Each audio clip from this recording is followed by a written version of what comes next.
Hi guys, Donette here.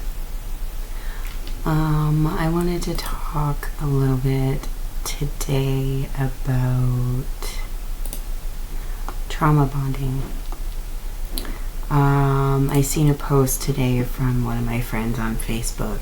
And it brought back a lot of things for me. And so I did some research and I came across this really good article on trauma bonding. As some of you are aware, I was very, very intensely trauma bonded to my partner, who was very abusive. And that relationship that we had, for how toxic and terrible it was for me, it was also the most mind-bending, psychic, truly connected, loving, hating,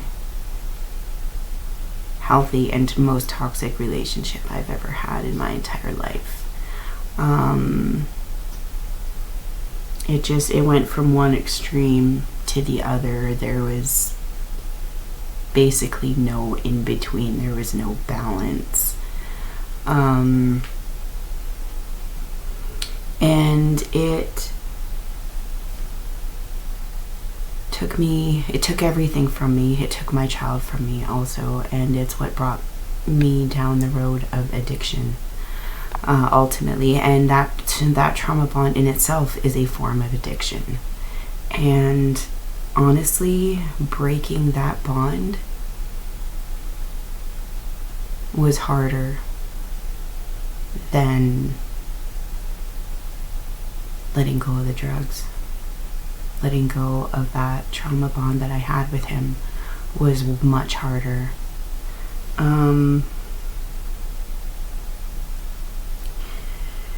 When we're trauma bonded, we're told to stop fixating, to face the fear of moving on, to focus on ourselves, and that time heals all wounds.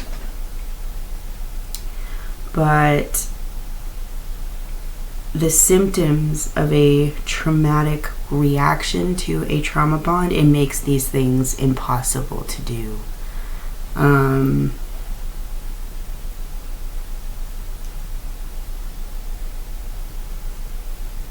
What's important to grasp from here is that you're not crazy. I wasn't crazy. It was literally my body's physiological state trying to communicate with me in a way that I just didn't understand at the time.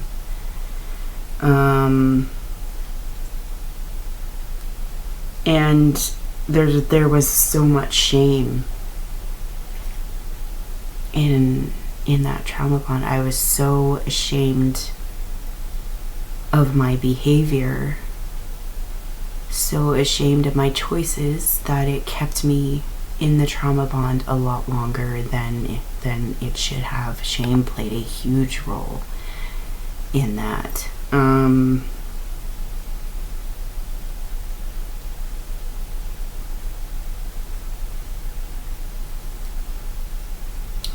When you break a trauma bond, and this is how this is so much like addiction, it comes with intense withdrawal symptoms.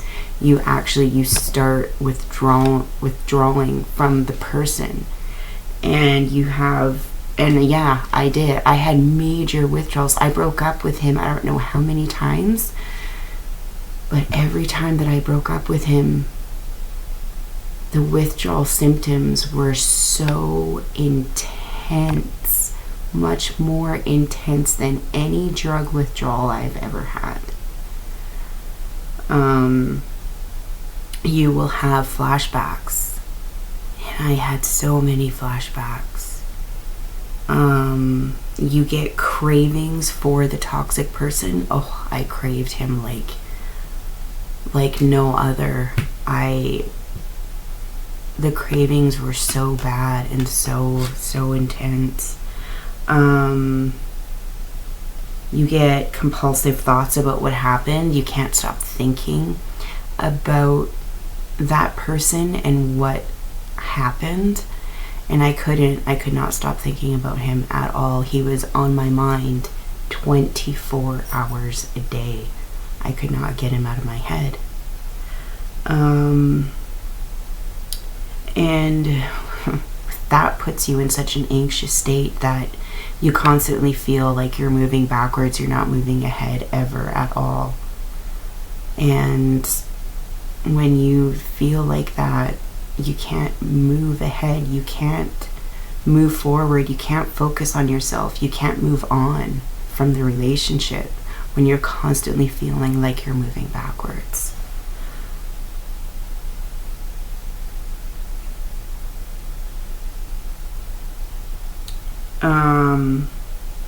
This is going to sound counterintuitive at first, but these very symptoms are confirmation that staying away from the toxic relationship is absolutely imperative to your health. This is because trauma resides as a physiological response to a perceived threat. Your organism knows and reacts at the core, gut, and instinctual level when a person or situation is harmful. And while you may be fully consciously aware now that you are no longer in the relationship, your body is still registering an ongoing threats. And even though your mind knows that you're not in that relationship anymore, your body doesn't. Your body is still registering an ongoing threat. So the connection from your mind to your body is not in balance. And this is manifesting in symptoms that certainly make you feel like you are going crazy, or maybe even make you feel as if you were never meant to stay away in the first place. And I had that. I was having all of these signs, feelings, emotions, and thoughts in me that I thought at the time were telling me that he was the one for me. I was never meant to stay away. This was all supposed to happen. This was supposed to happen to me. This is what I deserved. But all this does not mean that your body is trying to indicate to you that you are forever cosmically tied to that dirtbag who mistreated you, used you, and broke your heart. It means that the trauma that may have occurred before the relationship, during the relationship, and when the relationship ended continues to live inside of you. It continues to live as a memory and echo that has no orientation to time or place. You're feeling this way because physiologically you still don't feel safe. You will not be the person who longs for the person who mistreated you forever. But it's going to be hard to get there if your strategy is to grit your teeth, brace yourself, and steal even more energy in trying to fight your body's frantic physiological responses to the trauma in the trauma bond through sheer will when you were already frozen in emergency mode. So you can't fight it. Trust me, I tried. I tried and I tried and I tried everything.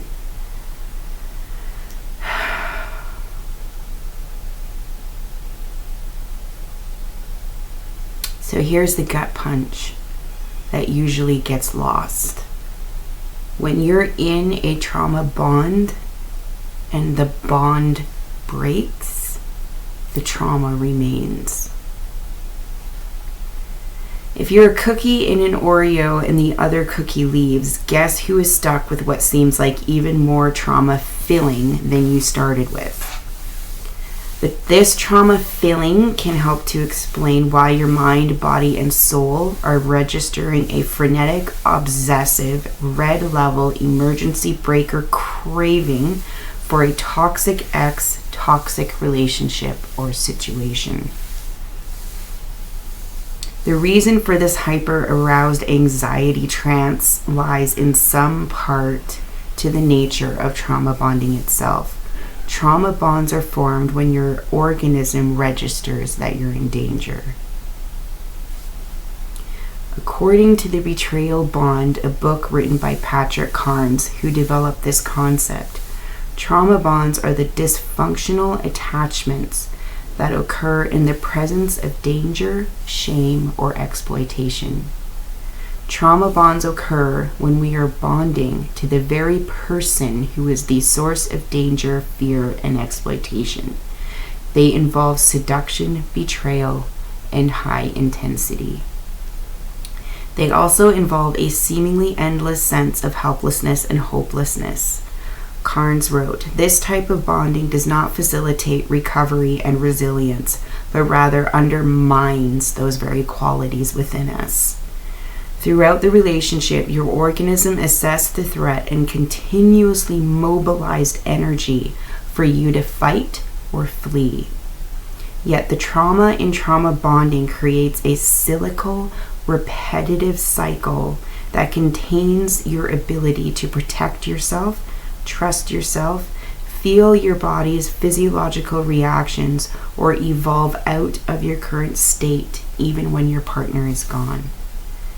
Instead of fighting or fleeing, you remain frozen and clinging with an insane level of loyalty to an impossible, unresolvable, toxic, overwhelming, or cosmically doomed bond.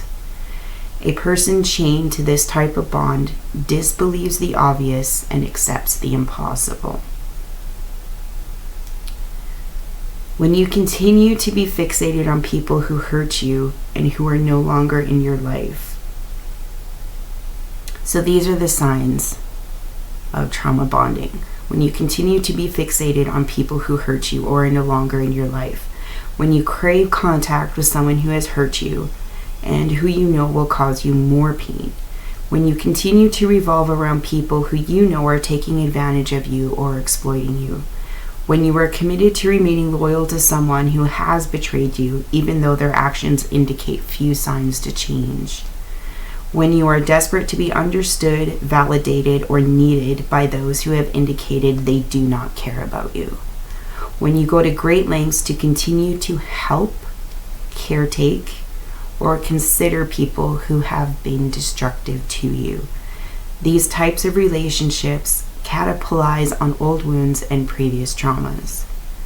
As a bigger and separate topic, there are a lot of reasons for why we may be vulnerable to trauma bonding to begin with, including a deep desire to heal a prior hurt.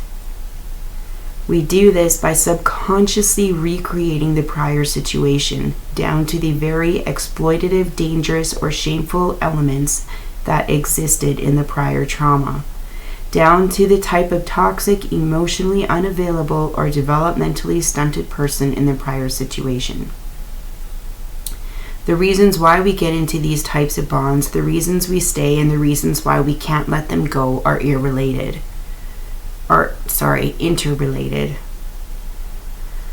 And at least one thing remains the same. Our body stores these memories physiologically without a time or date stamp. The memories can make us feel like we are in an endless cycle of trauma and pain with or without the relationship.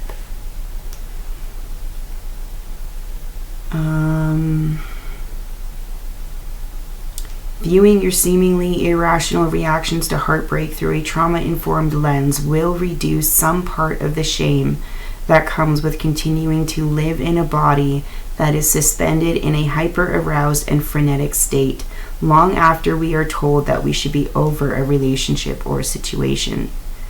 And there's different kinds of trauma. Some of the traumas we are typically aware of are responses to natural disasters, war, abuse, genocide, and other atrocities.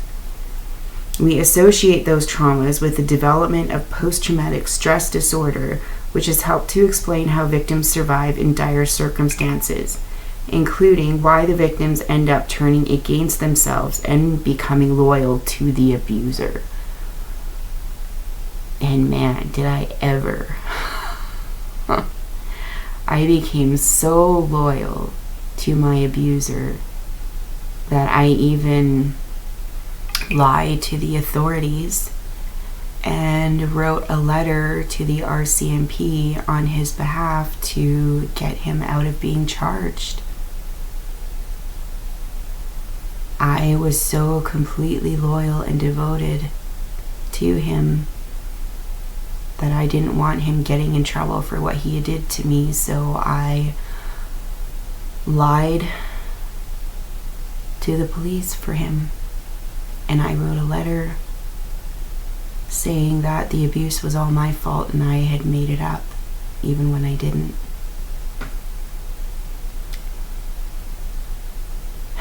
Idiot, right? Understanding trauma begins when you remove judgment from the equation about the degree of atrocity that must exist in order to define trauma as trauma. There are other aspects of trauma, such as those that involve the body's response to betrayal, childhood experiences, and interpersonal relationship trauma. A traumatic reaction is a completely subjective thing. There are more possible situations, origins of trauma, than there are people. Trauma lives inside the body as a physiological state. It will be easier to become aware of the manifestation of this state and to give it credibility if you realize that trauma can occur in the absence of abusers, victimizers, and overtly dire situations. You can have a traumatic reaction to anything or anyone that your body perceives as a threat, including a break-in, attachment with even the most well-meaning, non-intentionally insidious, but emotionally empty people. Peter Levine has defined trauma as any experience which stuns us like a bolt out of the blue. It overwhelms us, leaving us altered and disconnected from our bodies. It is difficult to access coping mechanisms while in this overwhelmed state. This reaction can become more intense when the relational trauma occurs for long periods of time with intermittent reinforcement, and when it is layered on top of relational trauma that occurred in childhood. And that's what happened to me. My PTSD from my abusive relationship got layered right on top of my childhood trauma.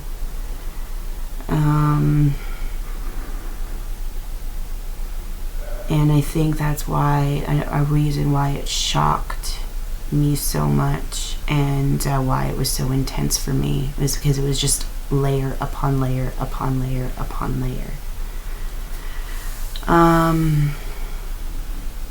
This stun shock of anything that your body perceives as a threat, including a betrayal or a breakup, can live inside of us as a physiological state, even when we are not in present danger.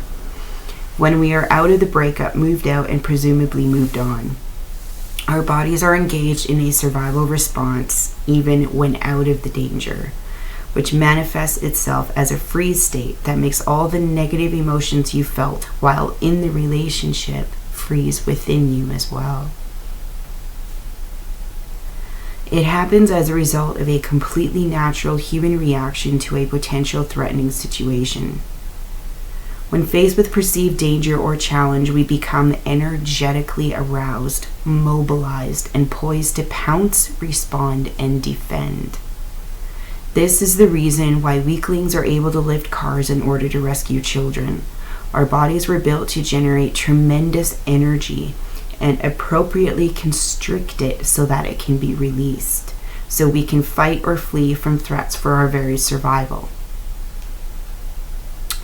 When the energy is released, there is a tremendous sense of relief and somatic calm. There is no trauma. The situation makes sense to us because we witnessed our bodies working with us to resolve a threat. So what happens to this tremendous do or die energy when it isn't released? When we feel we cannot fight or flee, as in the case of a trauma bond, there isn't a discharge of energy.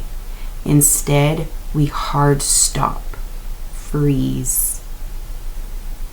Unlike other animals, our more highly evolved neocortex prevents an instinctual response of releasing this energy anyway when the freeze state ends. Without the release, our body constricts this incredible bundle of energy and contains it in our nervous system.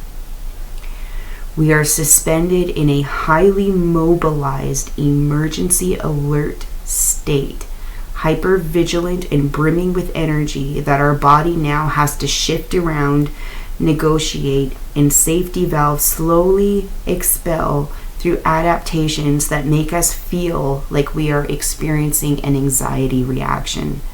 This too is our body working for us to prevent a nervous system meltdown.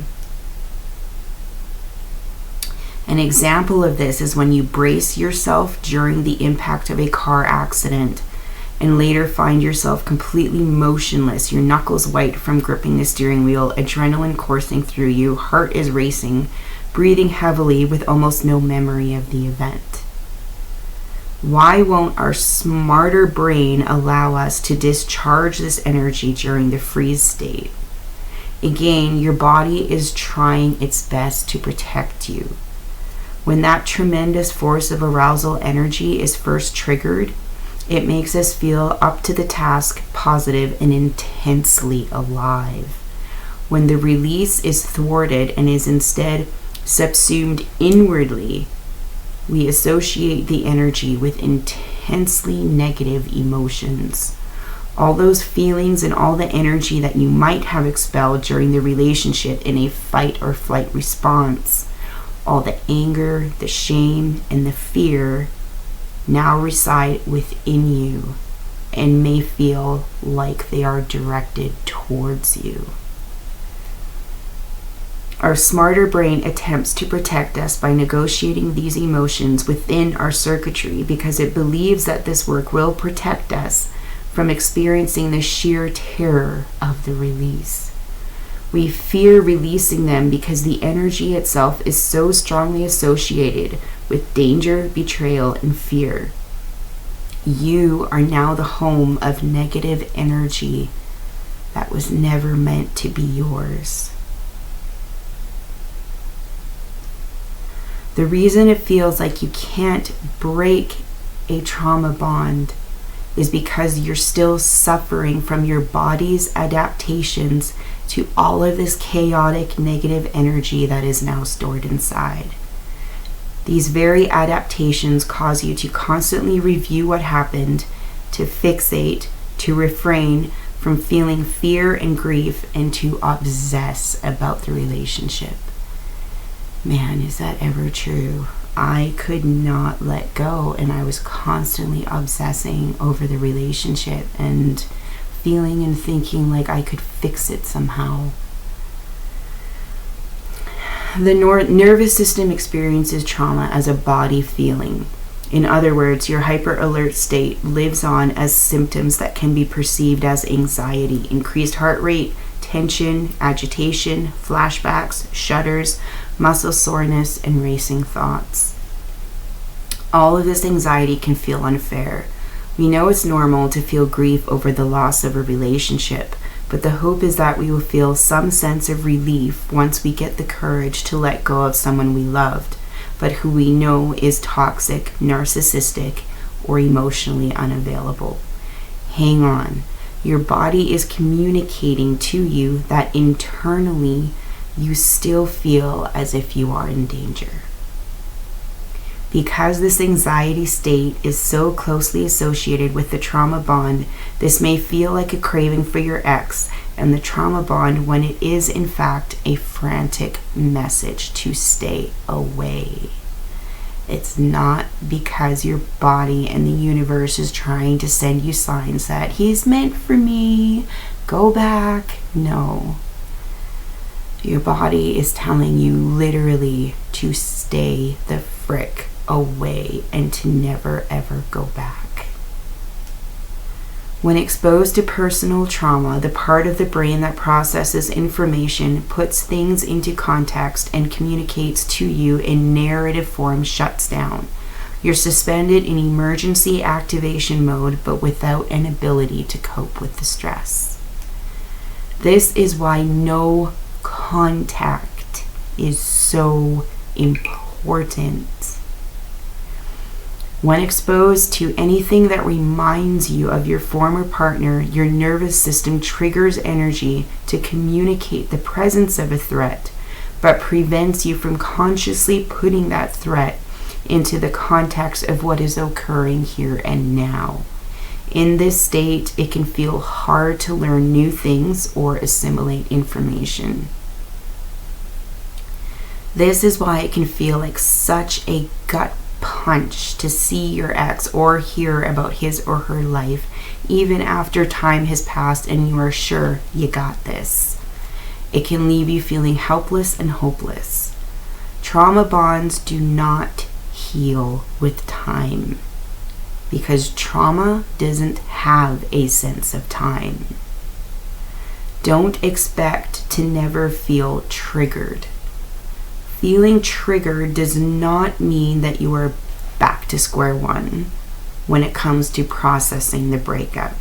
It means that you are experiencing traumatic anxiety, which once again makes you feel like you are frozen and immobilized. This can lead you to feel depressed even though the current stressor is no longer around. Don't lose hope. Even the smallest bit of awareness of what is actually occurring will help you to unfreeze out of this state, and this will get more automatic and manageable the more you increase and practice this awareness. Because you are not able to put your physiological distress into a time and place context, you're not able to consciously recognize that the traumatic event happened in the past. This causes confusion between past trauma and current stressors. Your body, behind the scenes, may be experiencing today's stressful day as a flashback to the past, as if the trauma has returned. Life goes on after a trauma bond. Other people and situations will stress you out and trigger anxious feelings that you will subconsciously associate with the trauma bond. This is why stressful days and subsequent disappointments make you feel like you are missing the trauma bond more intensely. Trauma is like a trance. It makes you less aware of your current state, your bodily sensations, and your feelings. When you start to feel safer, grounded, and present, you will slowly become more aware of when these flashbacks occur. You will feel less entranced and more able to untangle your prior distress from what is currently happening in your life. After an animal goes into fight, flight, or freeze and releases all the energy its nervous system conjured to get out of a dangerous situation, the animal goes into a review state. The point of this is to figure out what happened and how to learn from the experience. Trauma-bonded humans also go into this state, except when the review occurs in a highly aroused and anxious state because the energy from the experience has not been released. Release that energy. And therefore, you'll be able to get into the place of review where you try to figure out what happened and how to learn from it, which is what I'm currently doing. So this is why it's so difficult to stop fixating on what occurred, why you're experiencing obsessive thoughts, replaying old scripts, why you feel abandoned and rejected long after a traumatic break has occurred. You are processing the trauma bond while you are in a stressed and hyper-aroused state. This is why talking about trauma, rehashing the situation with your friends, and recycling anger doesn't make you feel better and only further re-traumatizes you. It may feel like you lost something important because you can't let go of compulsively thinking about the trauma bond. This repetitive rehashing is healthy and normal, but only when conducted when you are out of an anxiety state and feeling grounded, safe, and present. Don't relive your experiences. Don't talk about them with your friends if you are in an anxious state. Wait until you are grounded, safe, mindful, and present in your current state. I cannot stress this enough. It is so important that you make sure of the state that you are in before revisiting your past. The antidote to compulsive rehashing is to remember that trauma lives inside the body as a physiological state. Once activated, it shuts down your ability to process information. There's nothing wrong with trying to figure out what happened, but know that doing so in this triggered state may make you feel like you need to return to the trauma bond. Hypervigilance is the inevitable result of all of this hyperarousal. In trying to make sense of how you are feeling, your body actively searches for the source of the threat, even when one cannot be found. This drive can feel like a fixation to scan for the source, even though what you may just be reacting to is your own internal arousal. This gets repetitive and compulsive. Your body remembers the trauma bond. It remembers how it felt and who was around. Even out of the relationship, a trauma-bonded person may still feel threatened by either a memory of the past when dealing with a current stressor. Your brain scans for a source of the threat. Your brain lands on the emotionally charged memory and image of someone associated with the trauma bond. You may feel plagued by images of your ex-partner, but this is only because your body remembers this person as a source of threat, not because you need to run back to this person. All of these symptoms occur because your nervous system is suspended in a hyper-aroused state, searching for new danger and attempting to protect you. The key to releasing the trauma bond is to remind yourself carefully, with compassion and with consistency, that you are no longer in danger and that you are now safe. This also works with healing the inner child. Talk to your inner child, especially if you have childhood trauma like I have. Find a picture of yourself from when you were a child. Talk to that picture. Tell the child in the picture that they are safe, that they are loved, that they are protected. This, first and foremost, has to be true. If you are still in any way involved in a trauma bond, then you are not safe. It may feel like you've hacked it and you are over it and you're ready for contact or another round, but your physiological systems will likely tell you otherwise, so pay attention to your body. When you start to feel triggered, remind yourself of where you are in time and space. You may be experiencing a physiological memory of the past that makes you feel as if you are re-experiencing the trauma.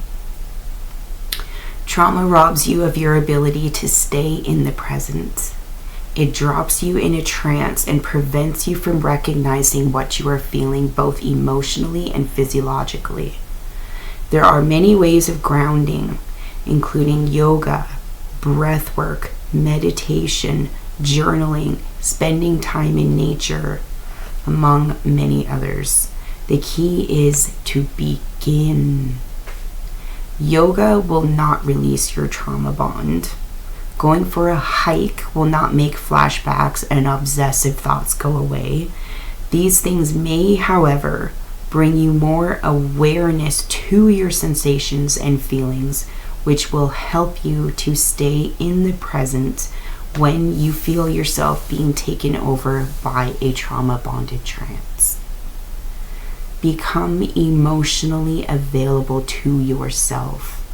The way to release a trauma bond is to very slowly and compassionately separate the amount of fear that you may not even know you feel about your negative emotions from the negative emotions themselves. These negative emotions are stored inside of you because your body internalized them instead of using the energy of these emotions to flee or fight. They're not yours. These emotions are not your anger or your shame. Let them go. You are safe now. You no longer need them, but you need a really safe base in yourself, your environment, and others in order to slowly release these. Be kind to yourself. It's not easy to let them go. A symptom of being trauma bonded is an intense desire to inform the person who hurt you about your healing. Don't do that. Don't do that. That will only entrench you further. Your stored negative energy is not your own, but it's not your ex's either. It may feel like you have to place it somewhere, but this will not get rid of it. And you will only re-traumatize yourself yet again. You can't put it somewhere else. You can't replace it with the knowledge that this, or you can replace it with the knowledge that this energy is no longer necessary to protect you because you're safe now. So recognize that it's not your energy. It's not your ex's energy either. It does not belong to you. You can't just put it somewhere else, but you can replace it. Replace it with the knowledge deep inside of your soul that that energy is not necessary anymore because now you are safe. Trauma bonded people are usually the foremost experts on their exes. In order to survive, they can discern mood changes from small facial movements, sideways grunts, or the way a person is standing. Start putting that awareness that you used to put into your ex and put it into yourself. Start noticing what triggers you when you are feeling hypervigilant, when you are reviewing or processing the relationship in a stressed out state. Start noticing when your flashbacks occur. You may find that they are actually occurring in response to current life stressors. In becoming aware of this, you may find that there are other toxic people and situations in your current life that you can let go of in order to feel more safe. When other toxic bonds fall away, you may feel more ready to be yourself. When you feel more ready to be yourself, you may become even less ashamed and more emotionally aware. You can start to recognize which thoughts and emotions are not yours. When you separate these, you will feel even more safe. Becoming more self-aware is work with a huge payoff. And you're already so good doing it with everyone but yourself. When you separate the past from the present, you will start to have more fun in the present. You will solve the present problems better. You will start to feel more like yourself again. You are safe now, and soon you will be free.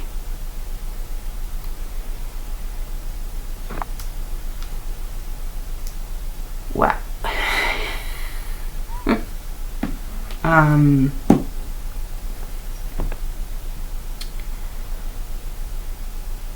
How far have I come.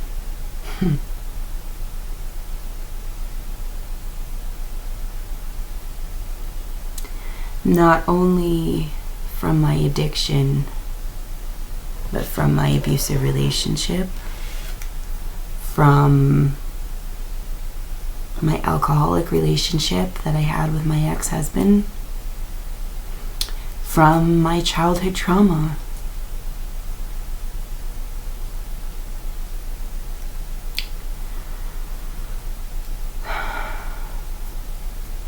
I've come a long way.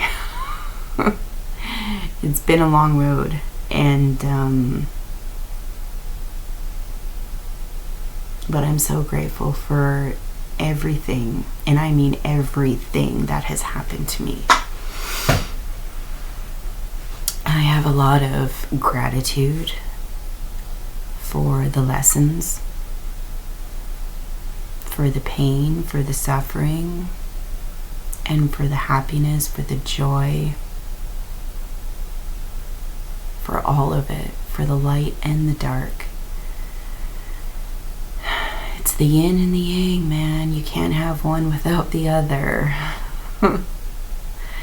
And I really had to experience my darkness in a major, major, major way in order to get to where I am. I literally had to become everything I did not want to be, to know who I don't want to be, and to be who I am. I had to go down that rabbit hole.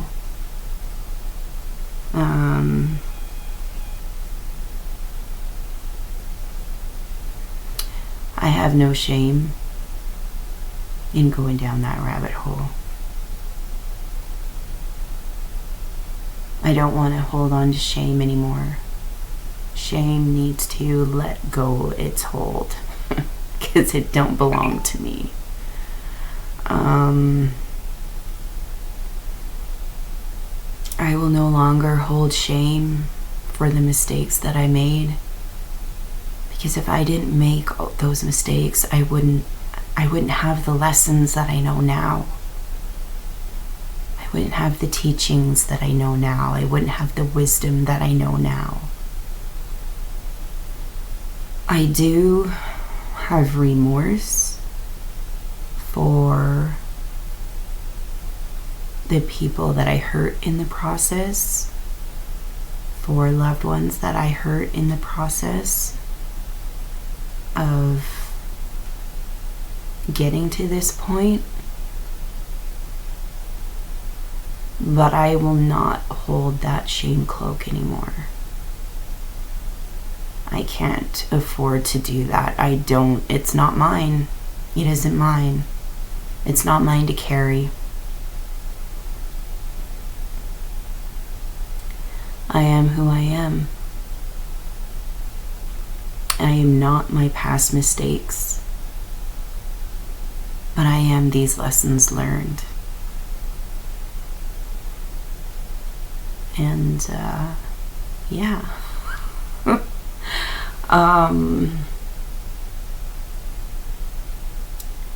I have such a thirst for knowledge now, a thirst for spirituality, a thirst for soul, a search for soul work, doing work with my soul, constantly working on my soul. I am constantly evolving, constantly shifting, constantly changing, constantly learning, constantly growing. It's never ending. And you know what? I don't want it to end. This ride of life that I'm on, it's freaking awesome, man. And it's going to be even greater because that's how I'm going to make it. Life is what you make it, and I'm going to make it fucking awesome. Pardon my French, but I'm happy. I'm happy. And I have a great support system around me. I have some great people with me. And I have all of you guys out there that are constantly with me.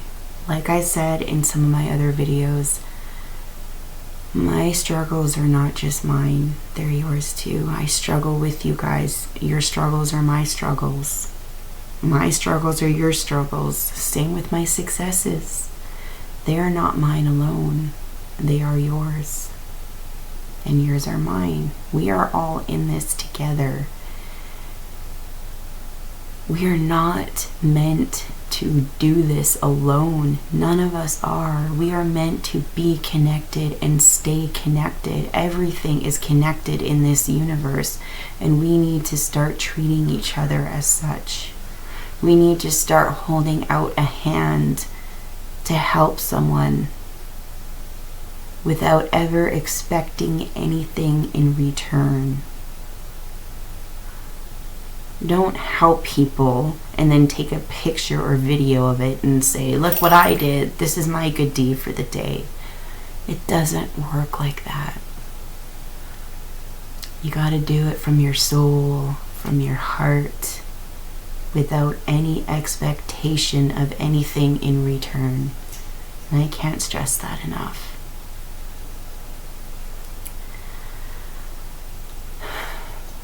My growth as a human is, as a soul, is growing and growing. My awareness is growing. My mind is growing. My soul, my spirit.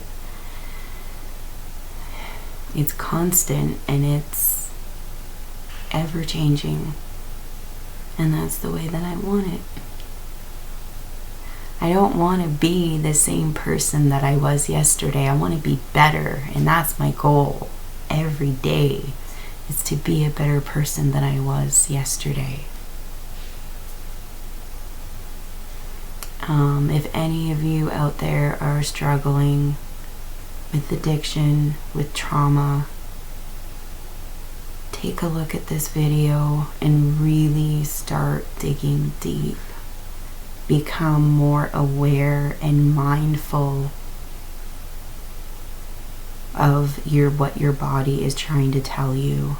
Slow down, breathe, meditate, journal, do journals. And if you don't like writing things down, do videos like I do. Just turn your camera on and talk to yourself. I do it all the time. I'm constantly talking to myself. Okay, yeah, I'm not crazy. It does help. Okay, guys. Anyways, I'll leave this video here. This is a long one. But I love you guys. Thanks for watching. Bye.